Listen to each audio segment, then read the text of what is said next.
Frost didn't just bite, it gnawed through canvas shoes and wrapped tight around the bone. 30,000 people sat shoulder to shoulder in the brutal Siberian midnight, their collective breath a dense, freezing fog. In the center of the ice-caked ring stood Bryson. Not a dragon, just a violently shivering man. Concrete walls sweated frozen condensation inside the makeshift locker room beneath the Irkutsk Central Stadium.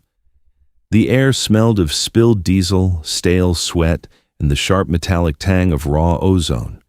It was 20 degrees below zero outside and barely above single digits inside. Bryson sat on a splintering wooden bench, staring at his hands. His knuckles were pale, the skin pulled taut and brittle over the bone. He tried to close his right hand into a fist. The joints popped, a dry, hollow sound, and the skin across his knuckles split.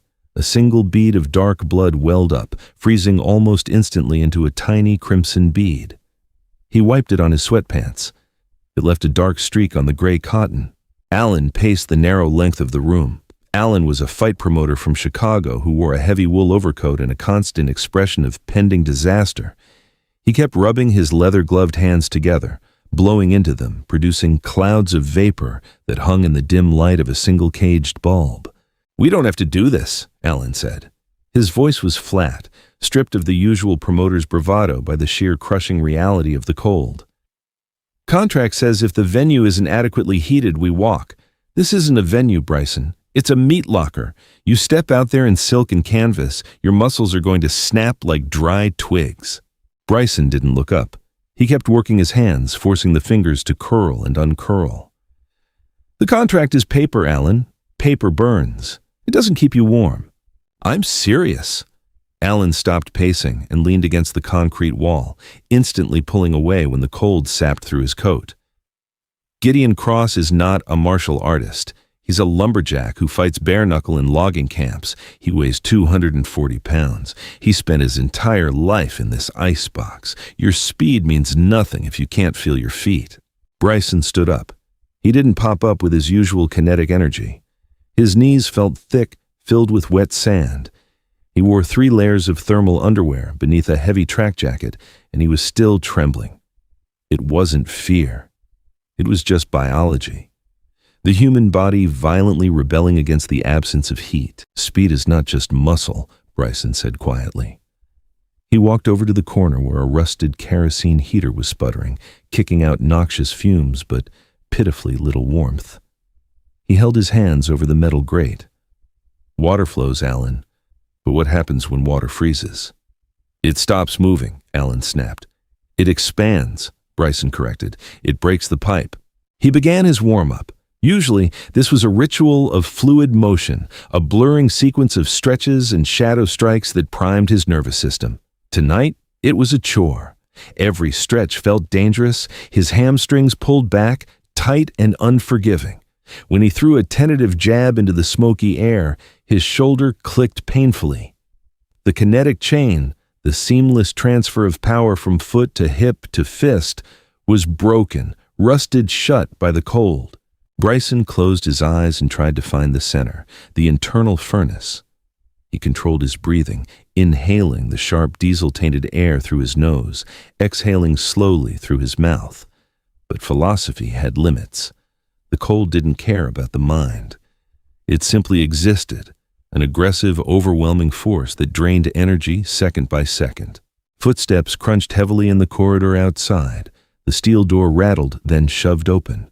A stadium official stood in the doorway, bundled in a massive fur coat, his breath billowing around his face.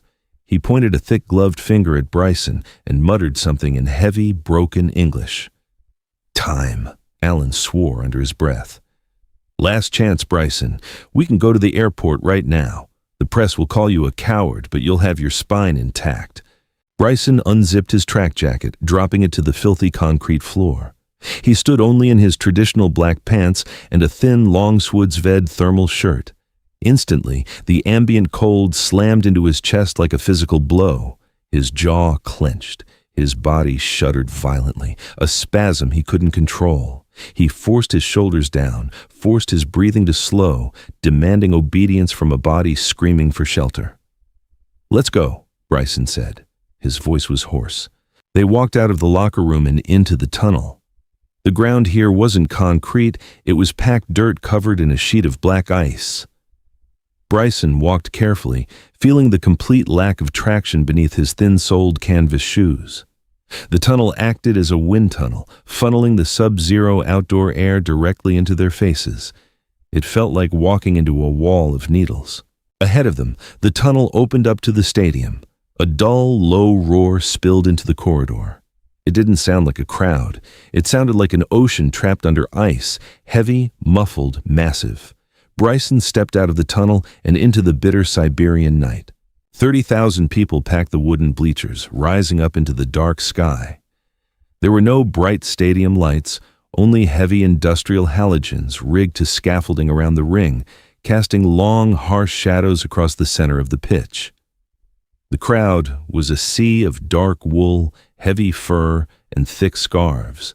Plumes of gray smoke rose from thousands of cheap cigarettes, mixing with the fog of human breath to create a smog that hung low over the arena. They weren't cheering. They were murmuring, a collective guttural hum that vibrated in Bryson's chest. Alan walked tightly beside Bryson, his eyes wide as he took in the hostile architecture of the event. The ring was set up in the middle of a frozen football pitch. There were no ropes, just a raised wooden platform covered in a layer of canvas. The canvas was white, but patches of it shone with a dull, wet sheen. "Ice!" Alan hissed, pointing at the platform. "The canvas is frozen over. You can't pivot on that." Bryson saw it. He felt the reality of the situation tightening like a vice around his chest. His style, Jeet Kune Do, was predicated on footwork, on angles, on the explosive friction between rubber and canvas. On a sheet of ice, his greatest weapon, his mobility, was completely neutralized. He climbed the wooden stairs to the platform. His hands grabbed the corner post and the cold of the steel burned through his skin, leaving his palms numb. He stepped onto the canvas. It was like standing on an outdoor skating rink. He slid his front foot forward. Zero resistance, zero grip. Across the stadium, a horn blew. It was a deep, mournful sound, like a train in the distance. The low hum of the crowd suddenly swelled into a deafening roar. From the opposite tunnel, Gideon Cross emerged. He didn't walk. He trudged, his heavy boots destroying the ice on the dirt path. Gideon was a monument of a man, 6'4", easily 250 pounds. He wore a heavy sheepskin coat, but as he reached the edge of the platform, he shrugged it off. Alan audibly gasped. Gideon stood in the negative 20-degree air, wearing nothing but thick woolen trousers and heavy leather boots. His torso was a map of violent history, thick ropes of scar tissue crossing his ribs, skin weathered and tanned like old saddle leather.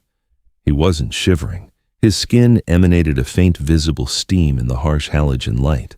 Bryson watched him closely. He noted the heavy sloping shoulders, the thick trunk of his waist, the massive calloused knuckles. Gideon wasn't a precision striker. He was a blunt instrument. Gideon stepped onto the platform.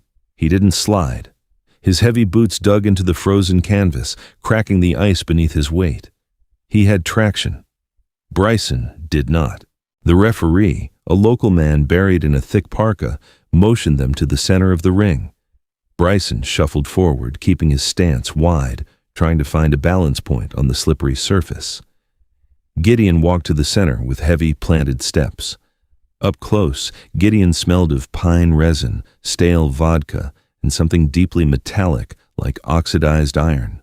His eyes were pale, flat, and completely devoid of malice. He wasn't angry. He was just here to do a job. The referee shouted a few words in Russian, chopped his hand down between them, and scrambled backward. The bell rang. It was a dull, flat thud that barely carried over the howling wind. Bryson didn't initiate. He stayed on the outside, his hands up, bouncing slightly on his toes. But the bounce was wrong. His calf muscles felt tight, resisting the explosive contraction. He circled to his right, testing the canvas.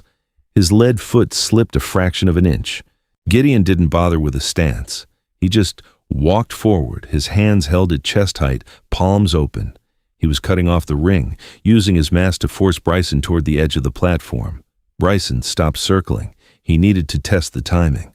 As Gideon took a heavy step forward, Bryson snapped a lead jab toward Gideon's face. It was fast, but not Bryson Woods fast. The layers of clothing, the frozen joints, the lack of a planted base, it all bled milliseconds off his execution. The jab landed squarely on Gideon's cheekbone. It felt like punching a cinder block wrapped in wet leather. The shockwave traveled down Bryson's wrist, sending a sharp, sickening spike of pain into his elbow. His split knuckles broke open further, blood smearing against Gideon's cheek. Gideon didn't even blink. His head barely snapped back. The cold had numbed the giant's skin, and the thick layer of muscle and bone absorbed the impact effortlessly. Before Bryson could retract his arm, Gideon moved.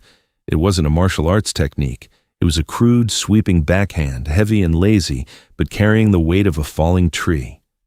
Bryson saw it coming. His brain sent the signal to his hips to drop and duck under the swing.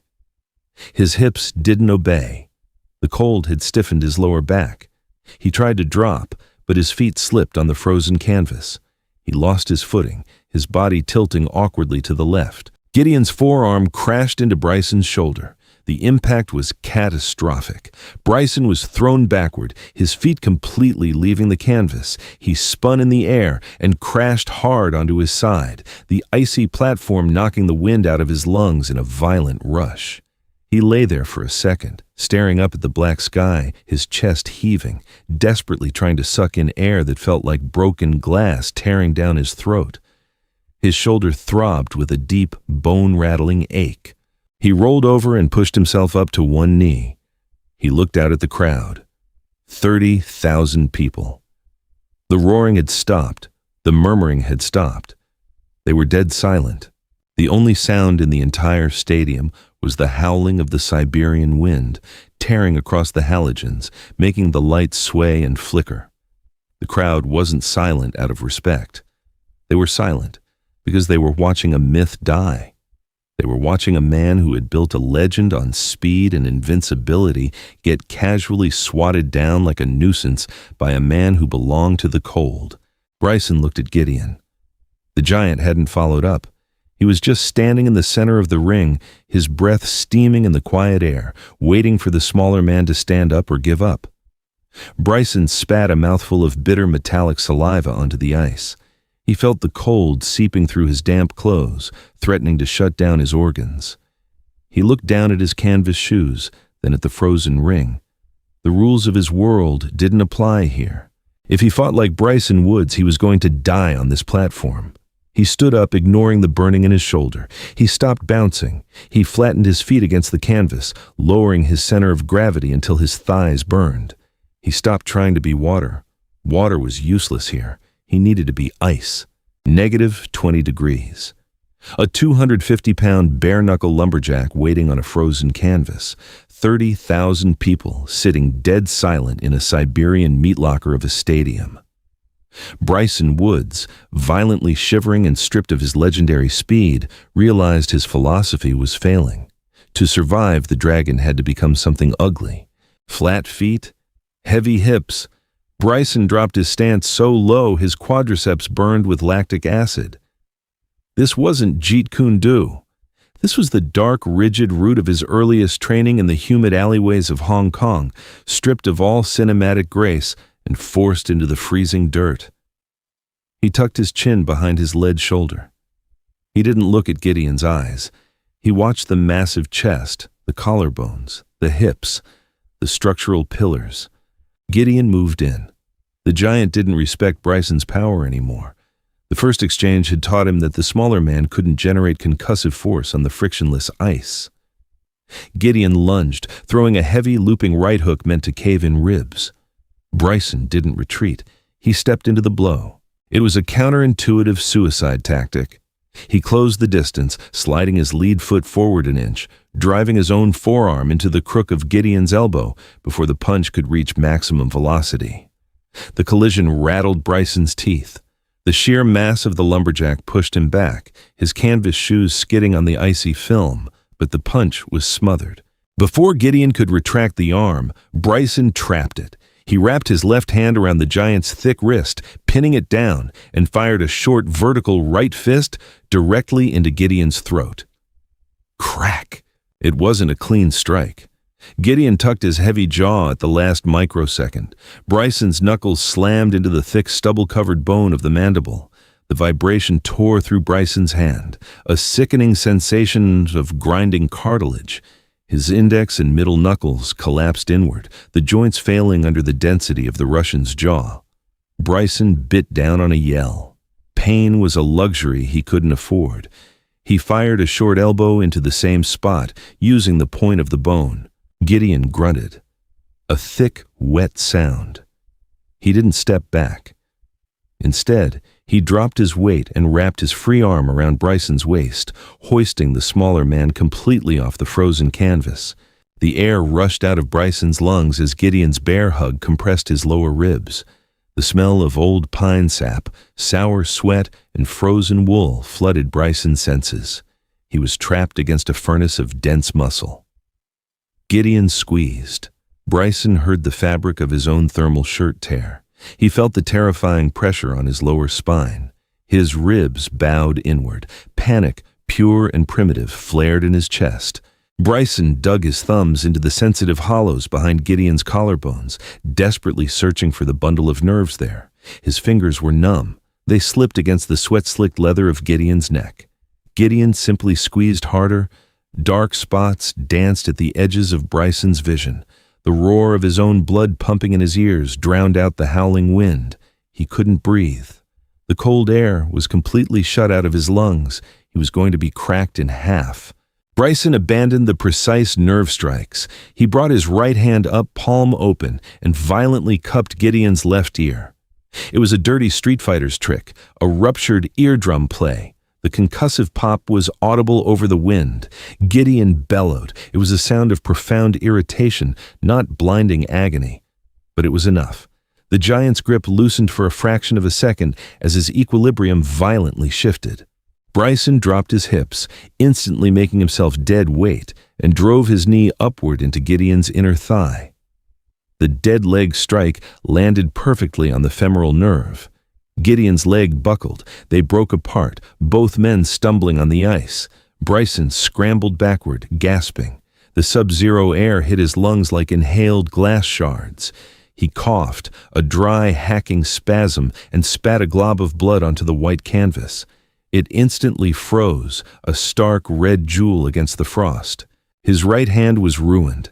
It throbbed with a dull, rhythmic agony that synced with his heartbeat. He kept it slightly lowered, favoring it against his hip. Gideon shook his massive head, slapping his own thigh to wake up the deadened nerve. The lumberjack's left ear was B. Woodsding, a thick, dark rivulet freezing as it crawled down his jawline. He stared at Bryson. The flat, unfeeling eyes were gone. Now there was a heavy, predatory focus. The stadium remained dead silent, 30,000 sets of lungs holding their breath. The only noise was the scrape of boots and canvas shoes, and the violent, ragged breathing of two men trying not to die of exposure. Bryson looked down. The canvas between them was no longer pristine. It was torn in places, the underlying wood exposed. Gideon's heavy boots had chewed up the frozen surface, leaving small craters of chipped ice and rough, fibrous canvas. A map. Bryson realized he didn't need to fight Gideon. He needed to fight the environment. He needed to use the terrain the giant had so carelessly destroyed.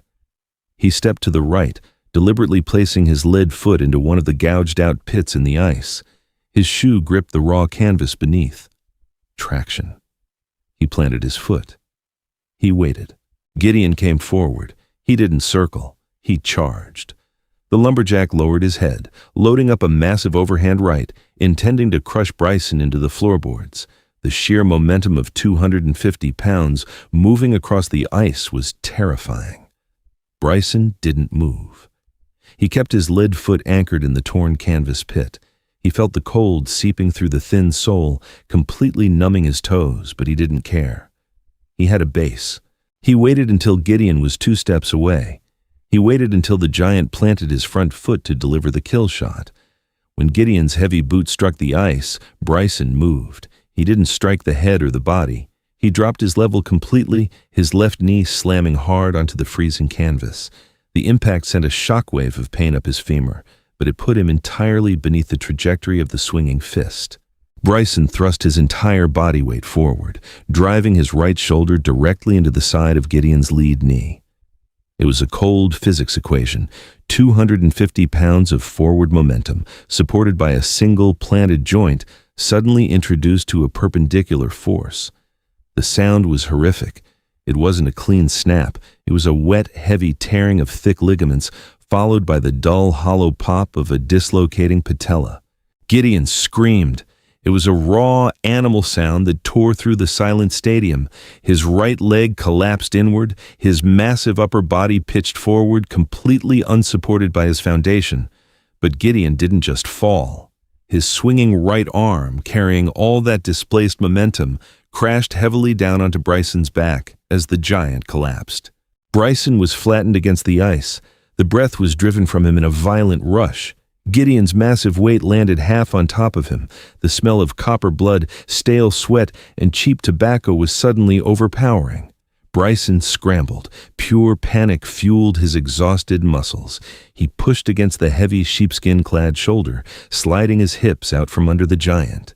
The ice, which had hindered him all night, now helped him slip free of the crushing weight. He scrambled to Gideon's back. The lumberjack was on all fours, thrashing blindly, his right leg dragging uselessly behind him. He was trying to stand, relying on monstrous upper body strength to overcome the destroyed joint. Bryson knew if Gideon got up, even on one leg, the fight wasn't over.